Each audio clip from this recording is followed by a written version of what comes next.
Welcome to immigrationquestion.com, your trusted guide in the world of U.S. immigration. We provide clear immigration news and insights and connect you with experienced attorneys who can answer your questions and guide you through the process. From visas to green cards, asylum to citizenship, we help you find the right legal expertise so you can move forward with confidence. Immigrationquestion.com, real news, real answers, real quick. Stay tuned. We go live in 30 seconds.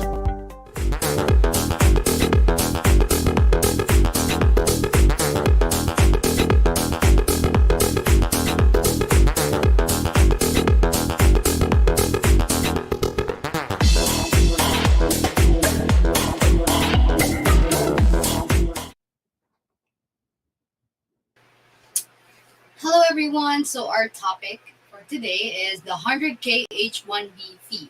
How will it reshape U.S. business immigration? So welcome to today's live webinar, a special edition brought to you by immigrationquestion.com, your trusted source for immigration news, expert legal insights, and real-time conversations with licensed immigration attorneys. My name is Ali and I'll be your host for today's special edition, the 100K HB1 fee. How will it reshape the U.S. business immigration? A new proposal raised to H-1B filing fees to 100K has sent shockwaves through the business immigration world. For companies that rely on global talent, this increase could significantly reshape hiring strategies, impact startup growth, and alter the United States' competitiveness in global labor market. Employers, entrepreneurs, and international professionals are asking, what happens if this fee becomes law? And how should we prepare for it? That's why we have here today to examine the details of this proposal, its potential implications, and the practical strategy business and workers can implement to adapt. We are honored to be joined again today by attorney Michelle E. Mitchell, a partner of Baccarat Stage Immigration Law in New York City, a recognized authority in employment-based and investment immigration. A graduate of Cornell Law School, Attorney Mitchell is known for her practical insights and client-focused approach. She advises companies, entrepreneurs, and investors on complex immigration strategies and policies. As an active member of both New York City Bar Association and AILA, she brings a forward-thinking perspective to every case she handles. Attorney Mitchell, we're so pleased to have you with us today, and welcome. Thank you, Ellie. It's nice to be back with you all and with Immigration Question. Okay, so before we dive in, a quick essential reminder. ImmigrationQuestion.com is a two-in-one platform that connects users with licensed immigration attorneys. We are not a law firm, and we are not affiliated with any AILA or USCIS. All legal services are provided and independently by attorneys in our network. So let's dive right in. So, Attorney Mitchell, the proposed H-1B fee spike has been described as unprecedented from business and legal perspective.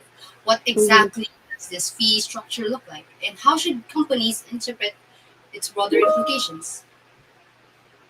Sure. So the White House and USCIS have recently stated the White House issued a proclamation that a $100,000 payment must accompany any new H-1B petition filed on or after September 21, 2025. So this will include future lotteries.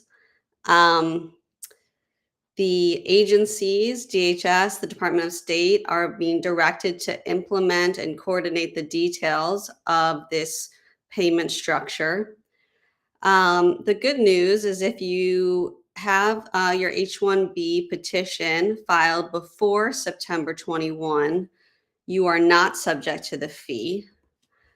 The fee is supposedly going to be an additional front-end petition cost layered on top of the existing H-1B fees. So there are already existing fees associated with the H-1B, and this will be an additional cost. The White House has emphasized that they want to raise costs to curb perceived abuse in the H-1B program, and we expect that this cost will be allocated to the employer under the existing wage rules. So the employer will have to pay this cost, not the employee. So the initial guidance for this $100,000 payment, it clearly covers any new filings in the upcoming lottery. What is right now unclear is for folks who have existing, H-1B petitions, approvals before that September 21 date, but are now seeking either to transfer their employer, to make other amendments, or to extend or renew their H-1B petition. It's unclear if they're going to also be subject to this $100,000 fee.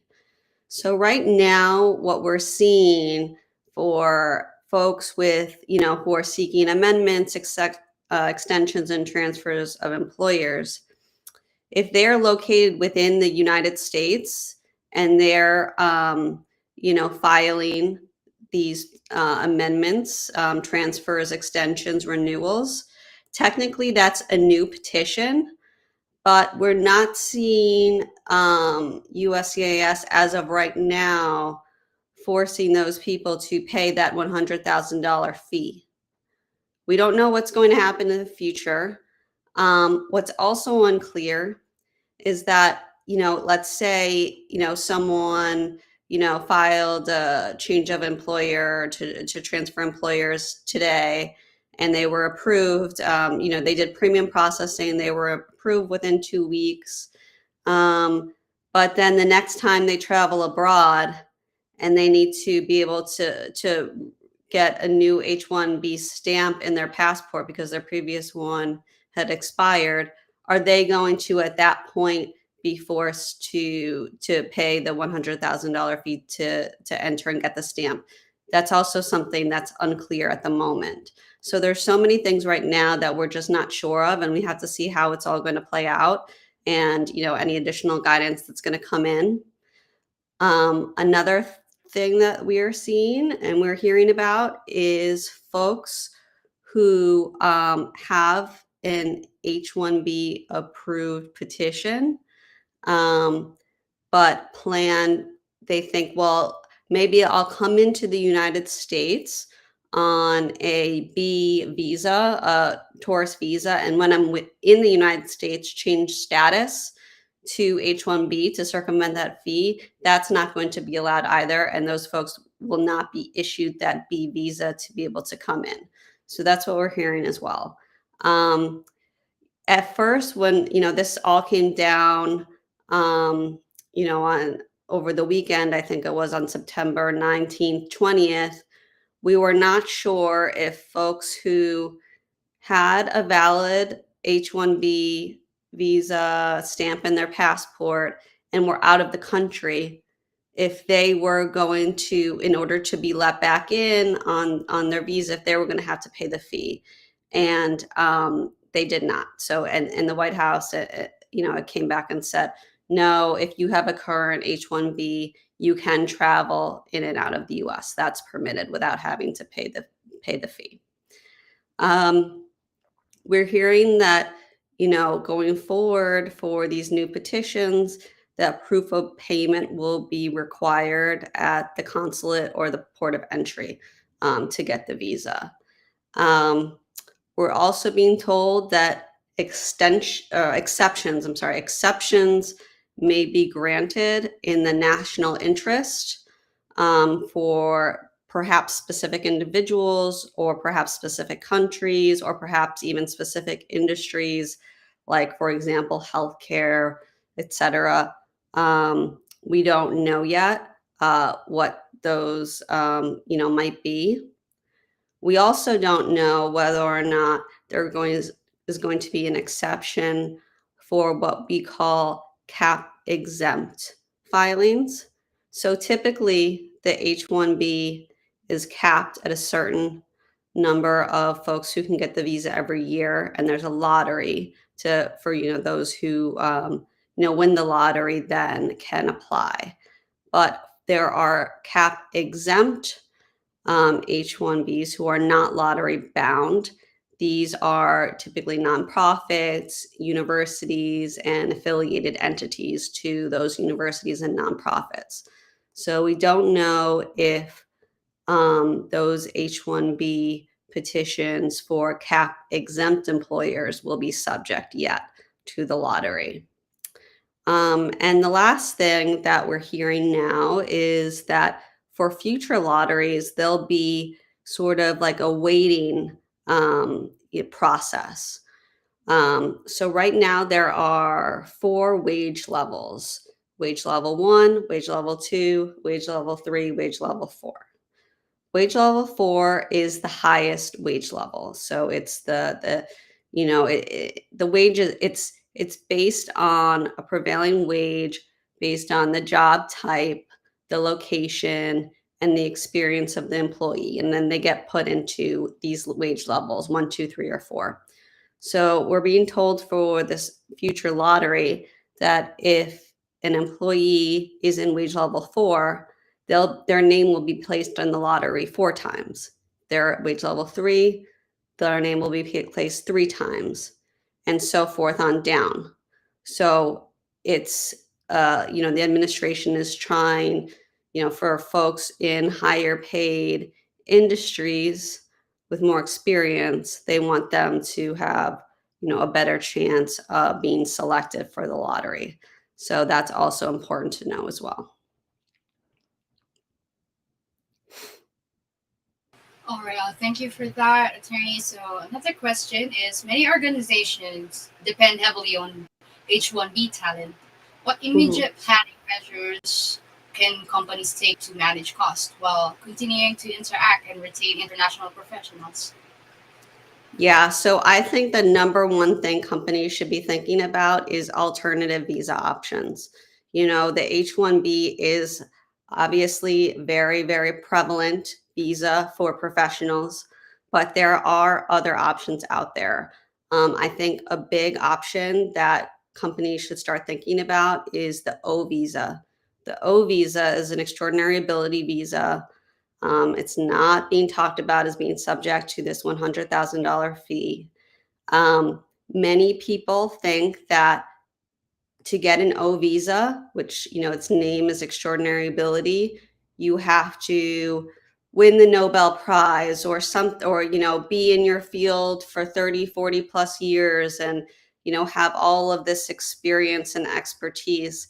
And that's not the case.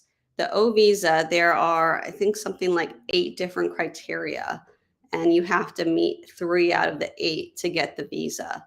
And it's something that can be done, for folks, even if they're, just a few years out of school, that they can start to look at the criteria and start thinking about, developing, their case. So I definitely think that that's a very interesting option. Another visa category is the L visa for companies who have offices outside of the US. So for the L visa, it's employees that either are managers, executives, or have some type of specialized knowledge, and they must work outside of the United States for at least 1 year in the past 3 years, and then they can then after that year transfer back in to the US company on the L visa. They should start thinking about the various training visas out there. So for employees that are foreign educated, they can start thinking about the J1 training visa. There's the H3 training visa, but not subject to the $100,000 fee. That's for folks who want to train in the US to do something that is not available in their country.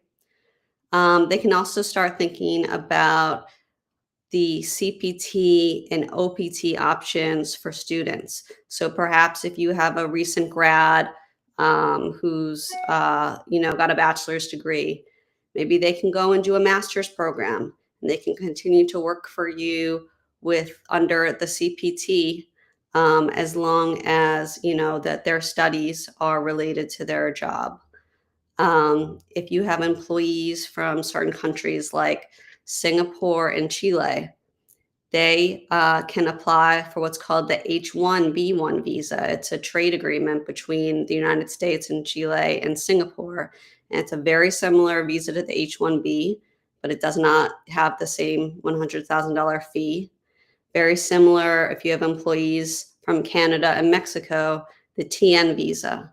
So these are all different visa options, and it's very important for employers and employees to start thinking about these, alternative options.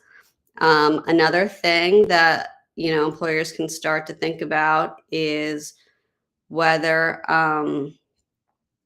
they can sort of leverage pathways with cap exempt entities like nonprofits and universities. Maybe there can be some affiliation there. If we find out, that the cap exempt is not going to be subject to the $100,000 fee, maybe there can be you know, uh, some pathways there for employers to work with universities and nonprofits um, that way. The other thing that employees should really, look to do, or employers should look to do, is kind of prioritize their already existing H-1B holders if they're going to, do extensions, um, and in assuming that those extensions are going to be excluded from the $100,000 fee. I think they are. Focus on those employees and try to reduce, the turnover to sort of limit that new petition exposure. So that would be my advice. Oh, so beyond the H-1B, are there any alternative visas or Yeah. So all of those visas that I just mentioned.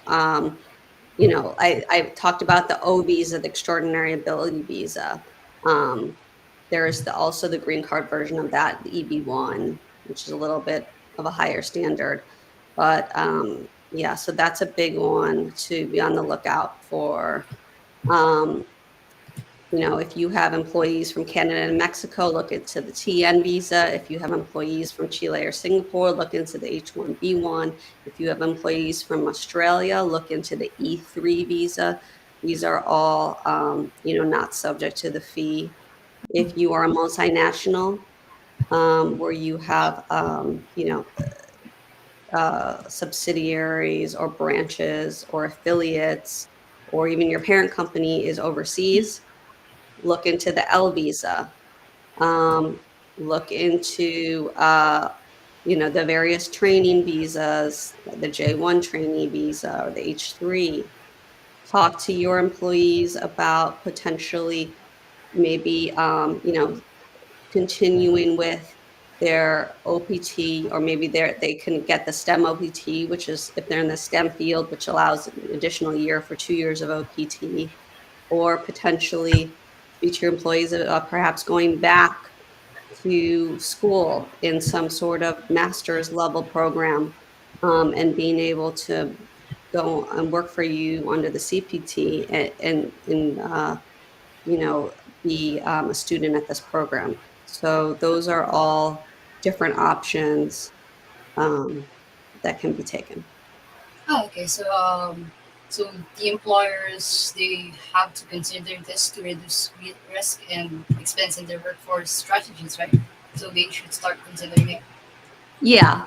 So their strategy should definitely be, looking at other visa types. Um, they should explore collaborations with these sort of capped exempt entities. Potentially, there's a partnership there with universities or affiliated nonprofits where those entities might be the employer, and the company is using, you know, some sort of partnership there. Um, Again, also they can start thinking about staggering their hiring. figuring out what are their truly critical roles that they might need to, pay that $100,000 fee for, or maybe there are other roles where the employee doesn't need to be in the United States to do that work. They can be perhaps remote overseas while they're, let's say, building up evidence for an O1 extraordinary ability case, and they're working remote overseas. And then once they've, built that up, then, attempting to get them back to the United States. Mhm. Oh, that's covered. So startups and small businesses may feel the impact of this fee because it's really yeah. So more accurately than large corporations. What practical Right. strategies can they adopt? Yeah. So for startups, Um, I think that they can start thinking of different visa alternatives. So for the founders of startups, you definitely should start thinking about O1s for founders instead of H-1Bs. We've done a lot of O1 visas for founders. Sometimes they think, well, we're just, starting the company now, or maybe they're really young and you just out of school, but they have, they're starting this company. They think, well, I wouldn't, satisfy the O1 extraordinary ability yet. That's not necessarily true. There are criteria that founders can absolutely meet if they work on their case for O1. So that's definitely one option. Another option for startups, and small businesses that are starting, perhaps then the investor, who's investing into the company, can get on an E2 investor visa where they're investing into the operations of the company. And then if they're the E2 investor, they're allowed to hire other E2 managerial employees from their own country, as long as their country has that treaty with the U.S. for the E2 visa. So that's another thing that they can start to look at. And then also what I was saying before, start to maybe you contract out hiring for now, until you're starting to get bigger, or maybe you have more remote workers abroad initially, while those workers start to try to develop an O2 case. So those are all things that that they can do if they're not able to pay that $100,000 fee. They should definitely be looking at other alternatives. Also, if they want to, for startups, if they have already an existing entity overseas, and then they want to also, start up a subsidiary in the United States, then you're potentially being in the L visa, and category, where there can be intercompany transferees. So those are all things to think about. Okay. So considering the global talent race, how might these changes impact international students and early career professionals evaluating U.S. opportunities versus those in other countries? Yeah, so the impact on international students and sort of this early career talent, um, we're going to expect to see a much greater reliance on this kind of CPT, um, OPT, STEM OPT bridge. So for students in the STEM fields, making sure to be able to get on that STEM OPT that gives you 2 years after graduation, to work in your STEM field. If you're not in the STEM field, the OPT is 1 year. And again, like I said, also thinking about potentially mapping out, after your OPT, potentially going back to school for a Mhm. master's program, and then being able to continue to work on CPT. So we're going to see a lot more, I think, of using that CPT, OPT, STEM OPT as this bridge than before, perhaps other visas like the L visa or the O visa, versus before the H-1B was often that bridge. But I think that's going to transition. Um, expect to see a lot more employer selectivity in the petitioning. So if you're a new grad, you know, and you haven't worked with that employer before, there might be some hesitance, that employer, of, spending that $100,000, not knowing yet you, and how you know how you're going to work in the company. So that's why I think that the OPT and that CPT bridge is going to be important. Um, Also, I think that companies that are going to be sponsoring folks and new grads despite the fee will become the employers of choice for international students. Oh, I see. So another question. So advocacy groups and policymakers are already weighing in on this proposal. What Mhm. current or upcoming advocacy and policy actions should employers be aware of, and how can they engage effectively in shaping the future of business immigration? Yeah, I mean, I think that there's definitely going to be litigation, on this proclamation, and ultimately, we'll see, how that's going to play out. I think, I'm already hearing some of the big tech companies are already, they're starting to, prepare for potential litigation. Um, so definitely be on the lookout for that. Um, there's been, in terms of congressional activity, there's definitely probably going to be bills that, need to be tracked.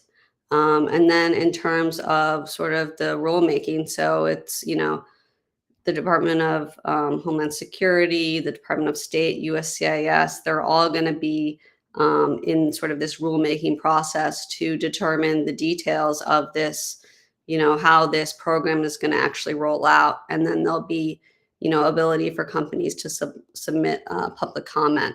So to be on the lookout for that as well. All right. Thank you for answering those questions. For me, it was very enlightening.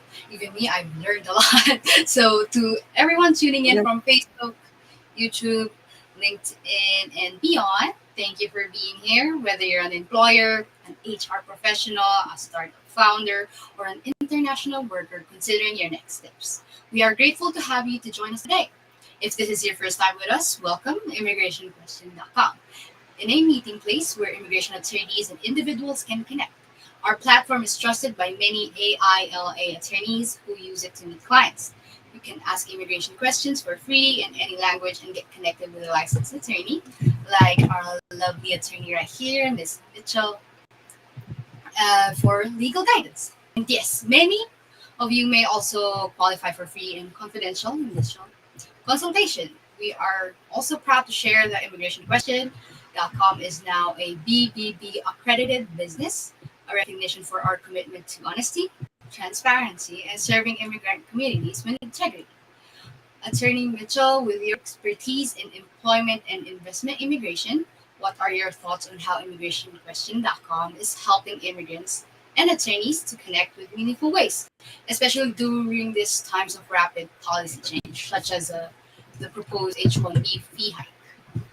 Yeah, so no, I think Immigration Question is doing a great job of, sort of being a bridge between, practitioners, attorneys in the field, and, folks that are trying to get more information online, because there is so much obvious, we all hear about this all the time, of all of this misinformation that's constantly out there online, and, people posting on, Reddit or whatever it is, and not being able to really trust, the source of that information. So I think that, this is a really, amazing platform for people to be able to, ask questions and, learn information, and have access to, attorneys that, they might not normally be able to have access to, or know really where to start. So yeah, so it's, really great, helpful platform for people. And especially, as you said, as, you know, the policy is changing rapidly in this field.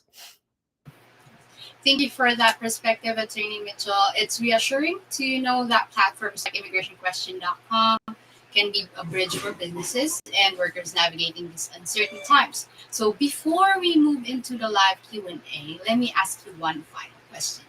What Okay. practical steps should employers and employees be taking right now to prepare for compliance and minimize disruption to the business operation?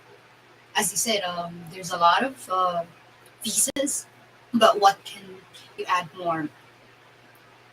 Yeah. So for employers, obviously keep abreast of what's happening. We're sort of in a state of unknown right now, especially with this sort of change of employer. Let's say a company is trying to recruit someone on an H-1B from another company. Is this change of employer going to, trigger this $100,000 fee? We don't know. So perhaps, waiting on,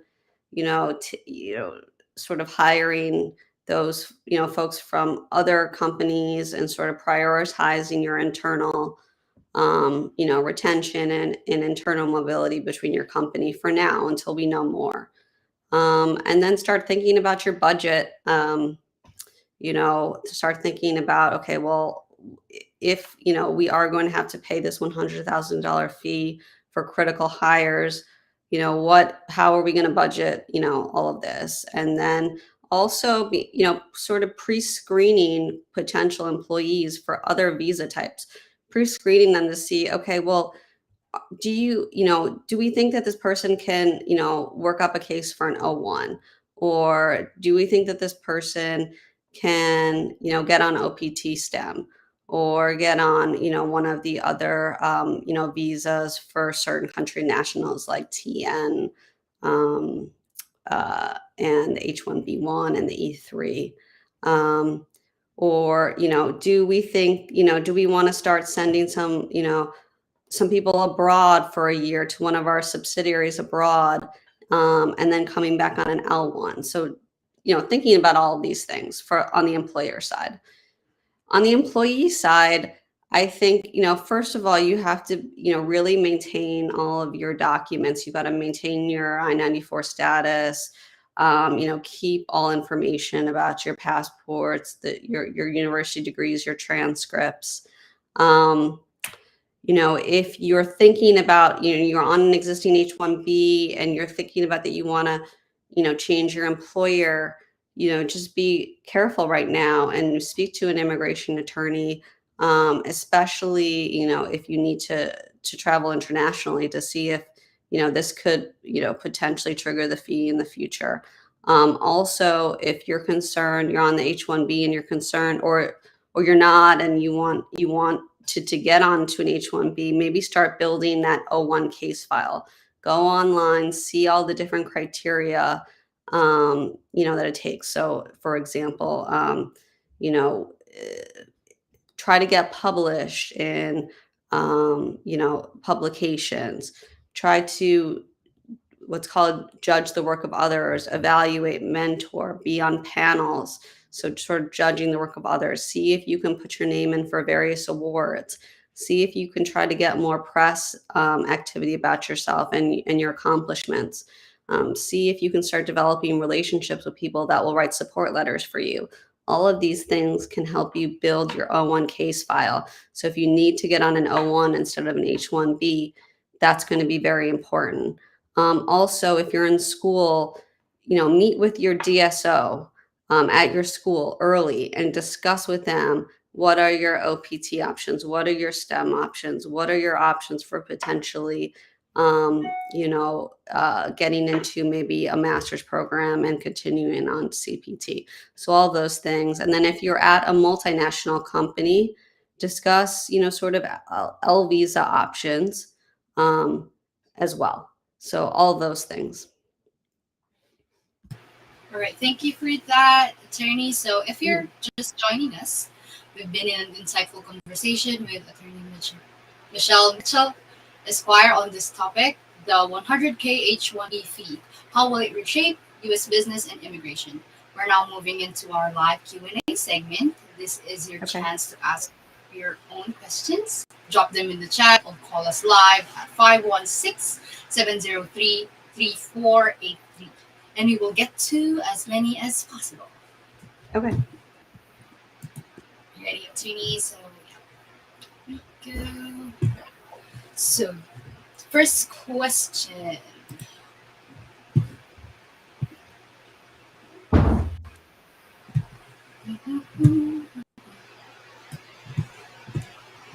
So, first question. Have interview for adjustment status through marriage the next 3 weeks. Should I upload documents or evidence 3 to 5 days before the interview to account, or just take all I have to the actual interview? Yeah, so this is not really on topic for our discussion. So I think I'm only going to be answering On topic. questions related to, yeah, to the H-1Bs or employment business this time. So there we go. We have here. There you go. Will you SCIS consider that my company is small, so we won't have to pay the 100 H1B fee? So we don't know. We do not know what type of exceptions the government is going to account for. They have said that they might make certain exceptions in the national interest. It could be for, whole groups of companies. Maybe they'll say, okay, if you have less than a certain, number of employees, less than a certain, number, net profit, you won't have to pay this fee, but we just don't know yet. So right now we have to assume that you will have to pay the $100,000 fee until we get more guidance. So next one is we have, will the new fee change the H1B lottery changes? Chances. I mean, it very well could, in that the number of people being placed in the lottery could significantly diminish. So that could increase your chances. And then, like I said, they're talking about doing this sort of weighted lottery. So if you are in wage level 4, you will have a higher chance than if you were in wage level 1. So they're wanting to, promote people in the higher wage levels to have better chances for the lottery. The next one is that I want to know if there is any way to avoid paying the 100K fee. Okay, so kind of what I discussed in this presentation of all these alternative visa types. The H-1B is one visa out of many, many different visas. So you can definitely start to think about, what other visa types, what are the work visas I might qualify for. So that's one way. Also, we don't know if it's going to apply to cap exempt employers like universities, nonprofits, and their affiliates. We also don't know if if it's going to end up applying for large, swaths of industries, because the White House has made some comments that that there might be exceptions in the national interest. So maybe certain fields will be exempted, like the healthcare field. We just don't know. So it's too early yet, and hopefully we'll, in the coming weeks and months, be learning more and more. Okay, let's answer it. Next one is that I already have H1B visa. Can this be affect my green card process later?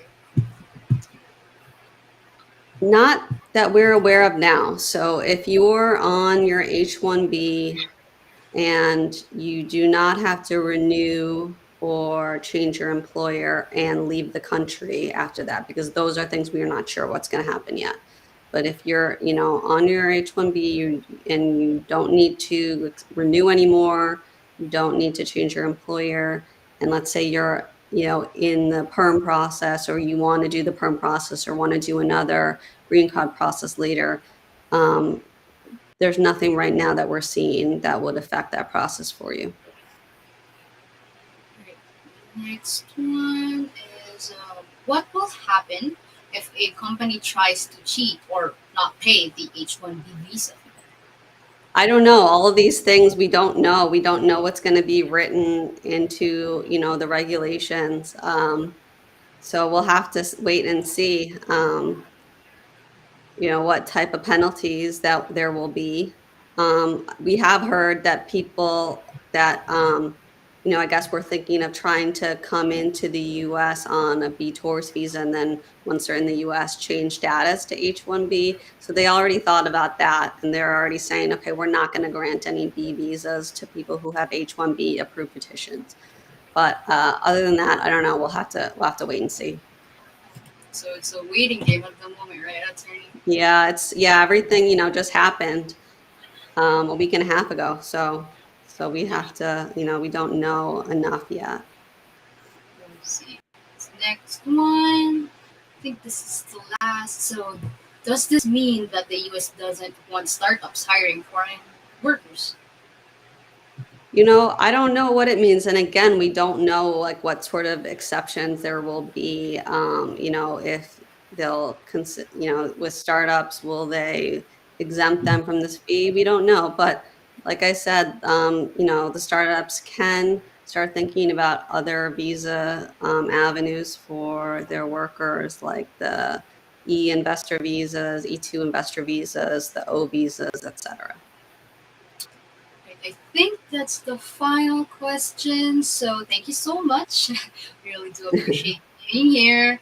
It's so lovely to talk to Miss Attorney Mitchell for sharing your expertise and guidance today. Your insights into both the legal and the business implication of the proposed H-1B fee increase are very invaluable because somebody might be watching us. So many questions going on their head. So I Yeah. think we might have helped them for the meantime. Yeah, I hope so. Yeah. Well, stay tuned because this is ever evolving. And thank you, Ellie, for having me. Thank you, Immigration Question, for having me. I always like to come and, try to, hopefully help some people out there. So thank you.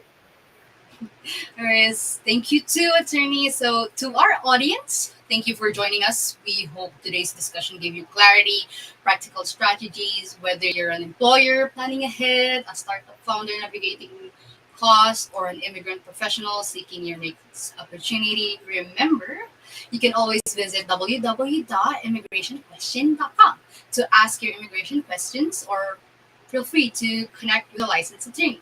Many of you may also qualify for free confidential consultation. If you'd like to revisit today's session with me and our lovely attorney, um, it will be on full replay and will be available soon on Spotify. Search Borderless Talk with immigrationquestion.com and join us again on Friday for another timely and vital conversation so you won't miss it.